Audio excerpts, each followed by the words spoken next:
You ever watch a movie so good and you like it so much that you never watch it again? I haven't watched Her since it came out in 2013. In 2011, I saw Hugo, or The Invention of Hugo Cabret, and I loved it so much and it touched me so deeply I knew I couldn't handle seeing it repeatedly. My heart simply couldn't take it, and my brain would be flooded with too much sentiment. I wasn't ready. But now I am. So I revisited it, nearly 15 years later. And in a way, I think it hits me even more.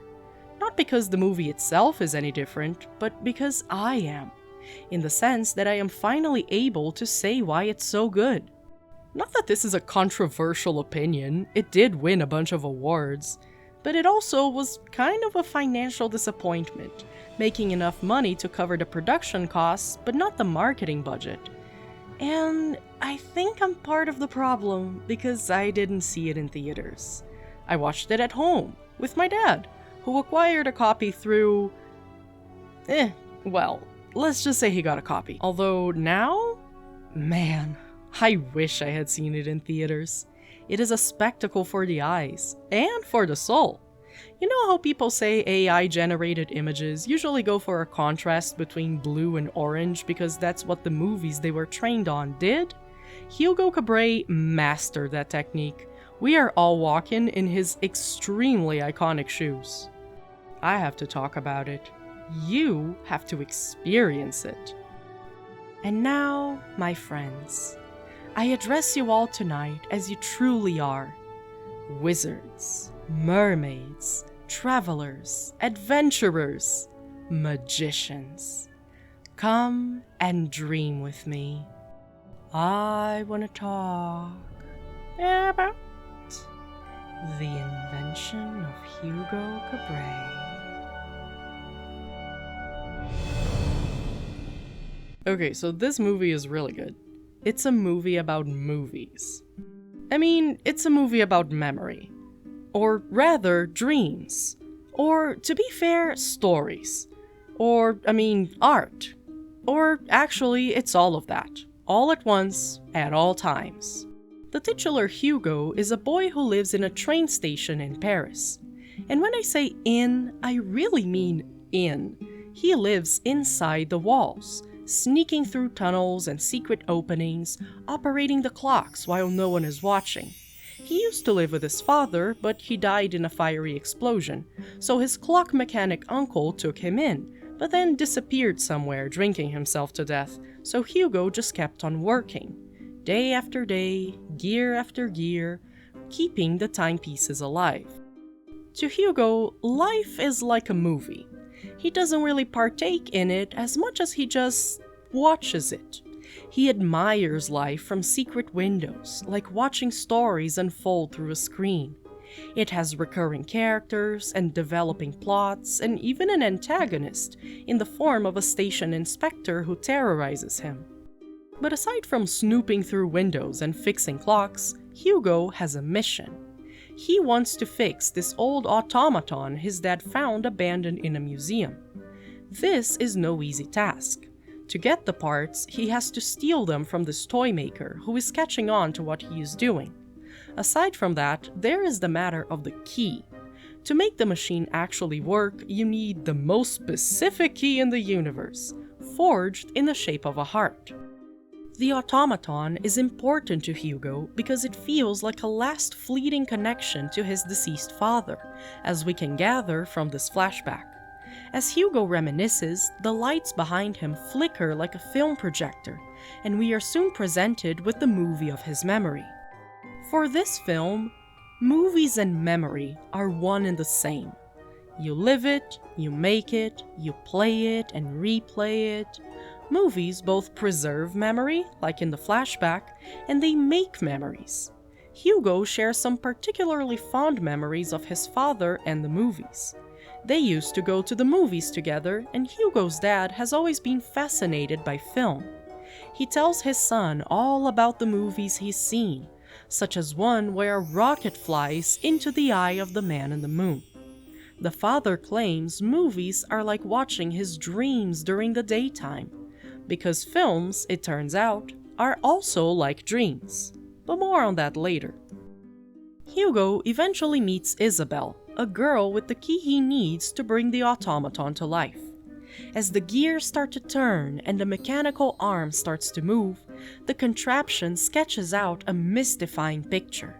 The very man in the moon, assaulted by a rocket, just like Hugo's father had seen in a movie.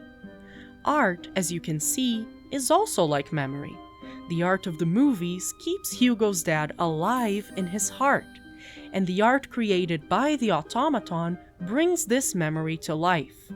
It's like Hugo is receiving a message from his father, even after all of the loss and tragedy. To make matters even more confusing, however, the machine then signs the artwork under the name George Melier, the name of the toy maker whose gears brought the automaton back to life, and also the man who took Isabel in after her parents had passed.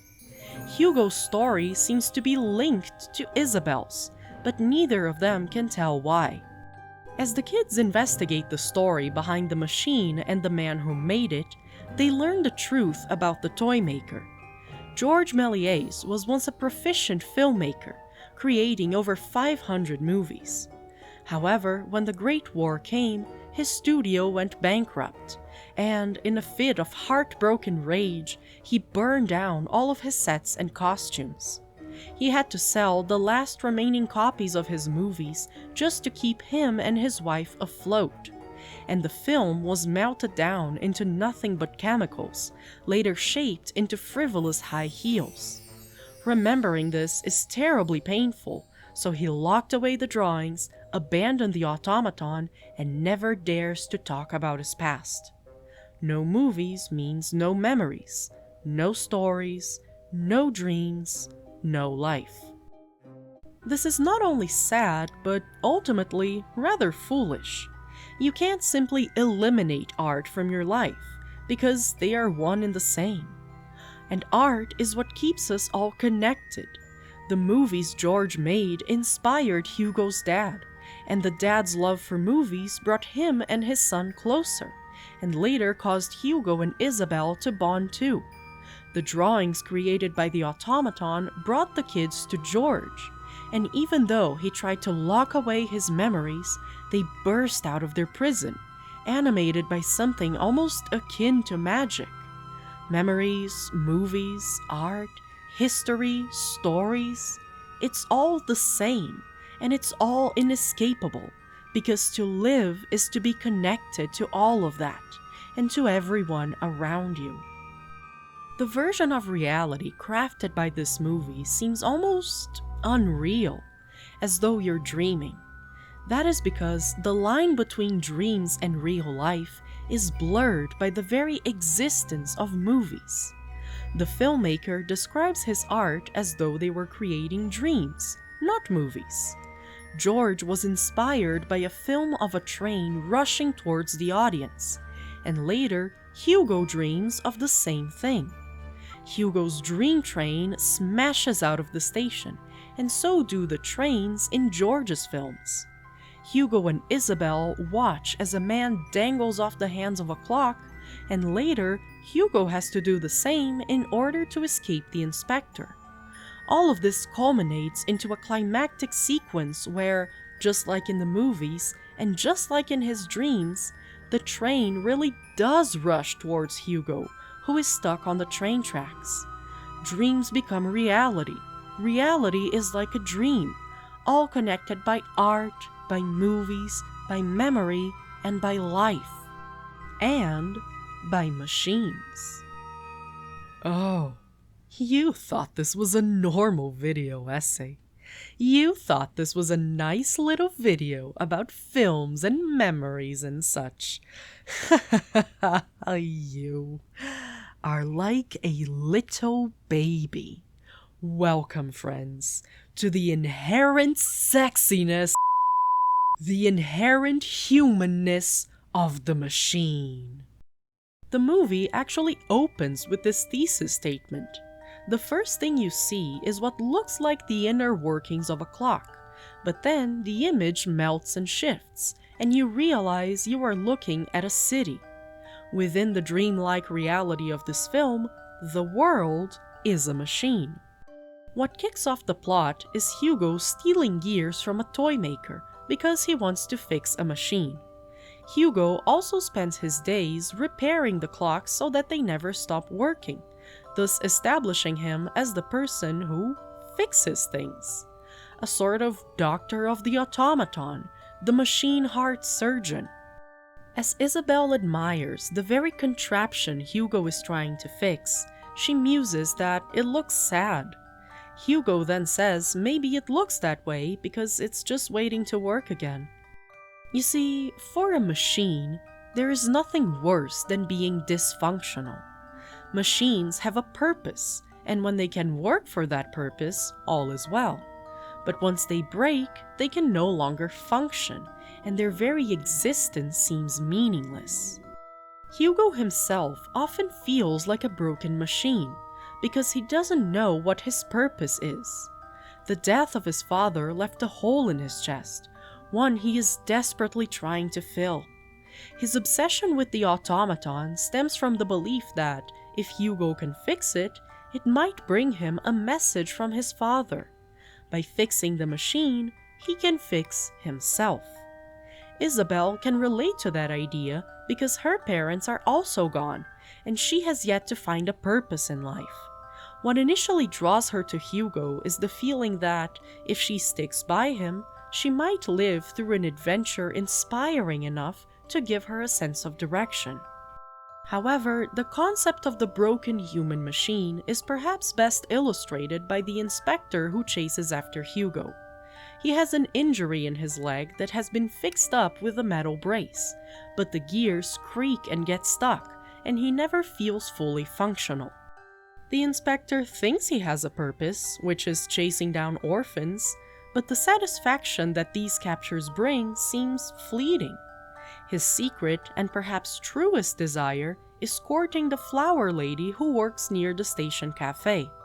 On his first attempt to talk to her, the gears in his leg get stuck and he freezes in place, both because of his disability making him unable to walk, and because that condition alone makes him lose the courage to do it. When he tries again, he does manage to strike up a conversation, but his mechanical leg is a huge elephant in the room, and he can't carry on without addressing it. He apologizes, explaining that the braces help him with an old war injury, and that it will never truly heal. To which the flower lady explains that she can relate to his pain, as she has lost a brother in the war. As we saw before with Hugo, grief can take away a part of you, leaving you with a broken sense of purpose or lack thereof. But bonding, genuine human connection, can bring it back. Another great example of the machine broken by grief is George, who lost his films, and therefore his dreams, his art, his stories, his memories, all because of the war. George was initially a stage magician, but from the moment he saw his first movie, he knew that was what he was meant to do. He felt like film was his true purpose, and once the war took it away, he couldn't fix himself back up. And how could he if he avoided all of his memories and potential friendships? At some point, Hugo tells Isabelle that he sees the world as one big machine, just like what we saw at the start of the movie. And Hugo knows, from spending so much time fixing machines, that machines are perfect and they come with no extra parts. Everything they need is already found within them. In that way, if the world is a machine and he is part of the world, it means Hugo himself is also a part of this perfect system and not a surplus. Therefore, he must have a purpose, even if he hasn't found one yet. Humans are part of the great world machine, but they are also individual machines within themselves. In one of his dreams, Hugo sees himself becoming more and more mechanical, his insides turning into gears and valves, and the machine of the world grows tightly around him, enclosing him completely. Hugo's body becomes a copy of the automatons, showing that they are one and the same. And so, if the first can be fixed, so can the latter. And what fixes the automaton? Heart. Literally. The figurative heart that Hugo puts into fixing him, and the concrete heart that Isabel carries around her neck, bringing the machine to life. Fixing machines, much like dreams and art and movies, is all about connection. Hugo learned to fix them because that's how he bonded with his father, and he can only make the automaton work by using George's gears, and later Isabel's key. And once he fixes the contraption, he realizes it too is alone. It once belonged to George, but it was left to rot in a museum, thus carrying its own share of grief. The people and the machines, even though by now we know that they are one and the same, are broken because they have been severed from something that they cared about. This separation is painful, so they try to bury this memory. George never talks about his movies. Isabel doesn't talk about her parents, and Hugo says he doesn't want to talk about his father either. The inspector dreads talking about his injury.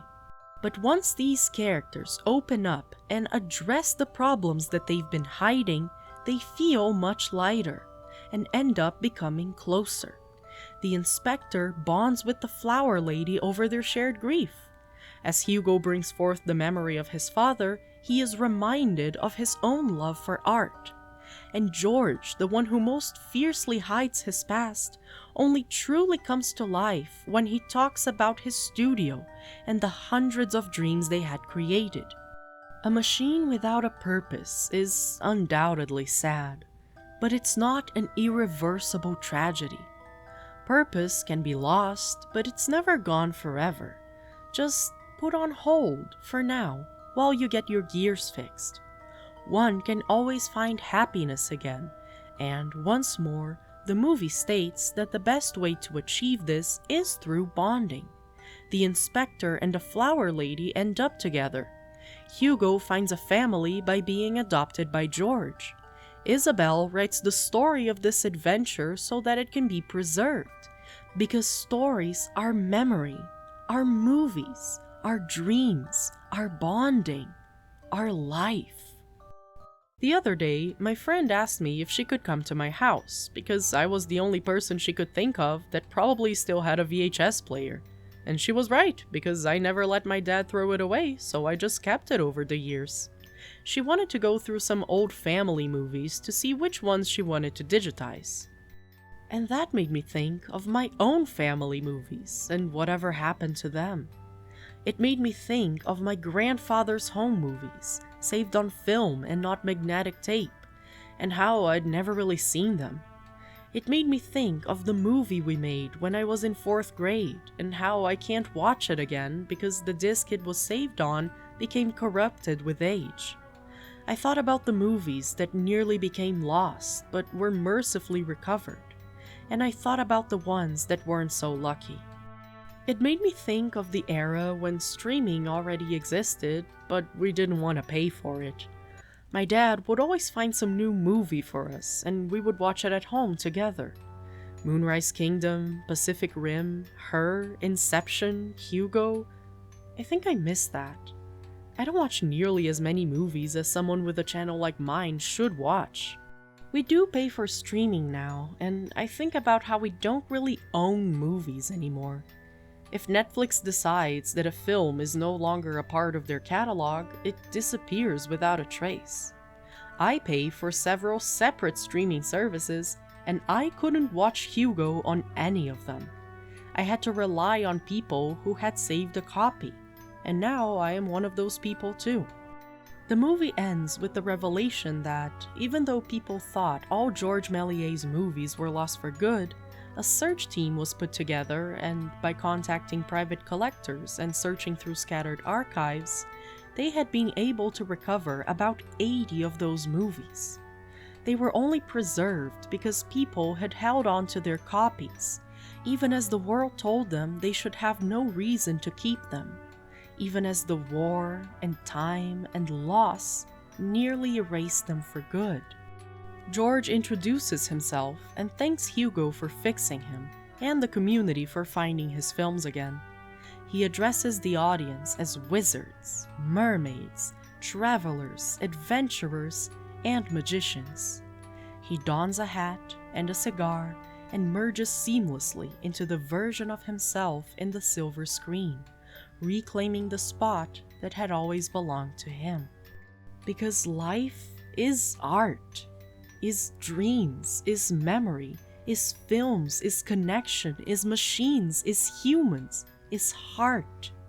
All one and the same, for as long as clocks keep ticking and projectors keep flickering and minds keep inventing.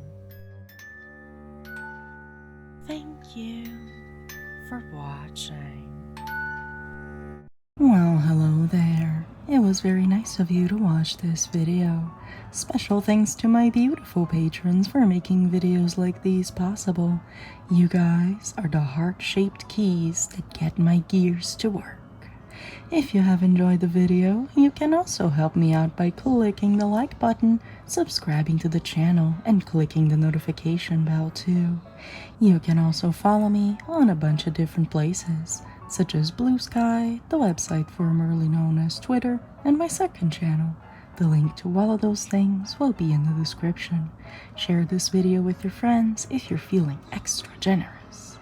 Feel free to leave a comment down below, especially if it is about how much you love Hugo Cabret.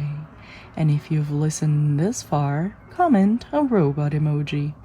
Thank you so much for watching, and I'll see you on my next video. Bye. So, funny thing happened. Between writing and recording the script for this video and actually editing it, I have happened to recover all of the personal media I mentioned at the end. My joy is tremendous and overwhelming. All I want to do is share it with you. I address you all tonight as you truly are, some cool people who watch this video until the end. Come and dream with me.